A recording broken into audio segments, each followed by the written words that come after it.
Hi guys! Maya may dyan sa video namge tawar ka nung dang tatogre ba ko plane je hau na ngang lay bai ta ya da hojik khara tab thagre ba ko helicopter oina pai ba ko ado hojik video sem horgen sem ine ko aina sigi video je Nupising yamna kanaba video ne ba ko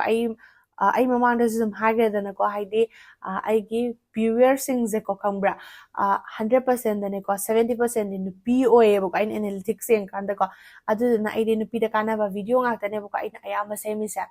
adu aina sigi video je mamang da sem gra ba ne ba ko adu comment nu ya mala ai ba khambra adu aina haiba chi thau ba khot pa khara dum yawe ba ko adu na ngasi di mapung fa na hekta tawrage na aina video je sem jara ine ba ko atai kem da na te da khoi nupi singi oina hai tare ne khoi nupi singi isa da thokpa problem hai tare maroi na khoi private part ta kai da ko thokpa problem hai de mingon da kai no ma hangu ba jo hangoi ba da hairu ba jo hai de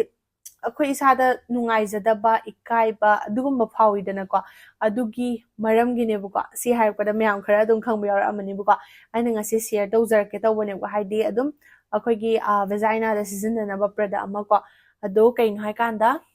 Sigi products ne everteen gi Yonilife Revitalizing Intimate Gel je sizne ko ina ngasi share tau jar to sa ado hangto ga haning minar se ko maina hangto ga manung das maina yaram doi ni ko sigi products sa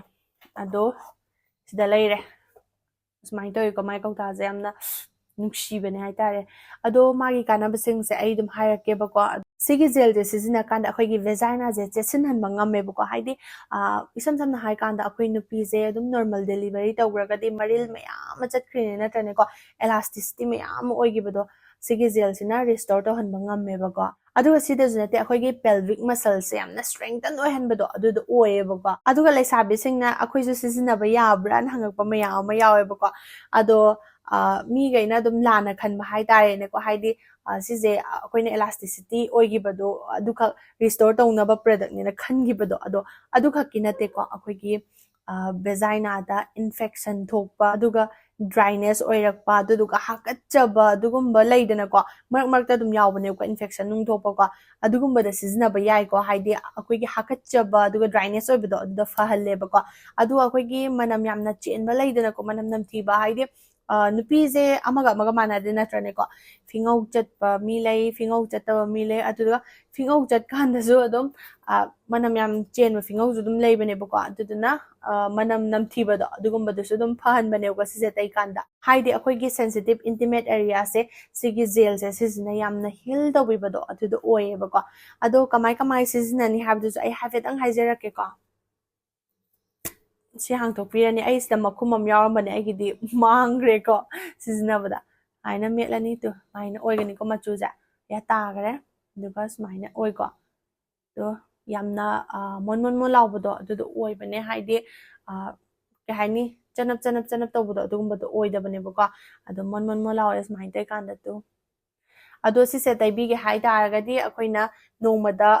anirak sizinaba yai ko ado sizina dringai da akoi ki private part ni na yamna luna na tawdabani ko haidi khutsa sing na hamto piraga hai tare ne ko adu 2 to 3 drops maina lorga ne ko khoina dum khut ani smaina sigumbada ko